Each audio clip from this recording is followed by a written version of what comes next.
Në një kohë kur rrjetet sociale janë bërë burimi kryesor i informacionit, influencerët po flasin edhe për tema për të cilët nuk janë ekspert. Shpesh ata edhe reklamojnë produkte dhe për këtë paguhen nga porositësi.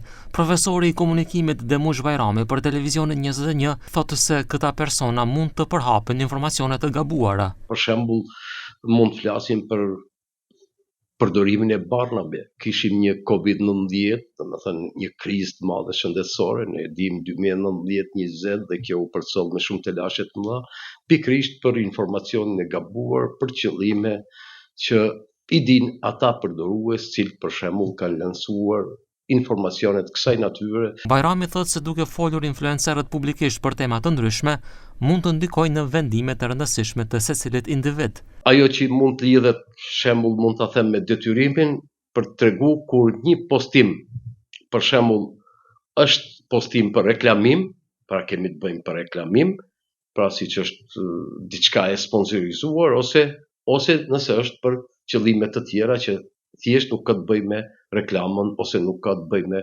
propagandën cila do qoftë ajo. Për këtë, ai thotë se influencerët duhet të mbajnë përgjegjësi ligjore. Atëherë këta influencerë flasin për fusha jashtë ekspertizës tyre, për shembull, flasin ekonomi, flasin mjekësi, flasin psikologji, flasin politik, flasin komunikologi, pra flasin gjithkund. Dhe ata kur flasin, domethënë mund bëjnë edhe telashe, sepse mund përhapin informacione të gabuara, informacione të pasakta.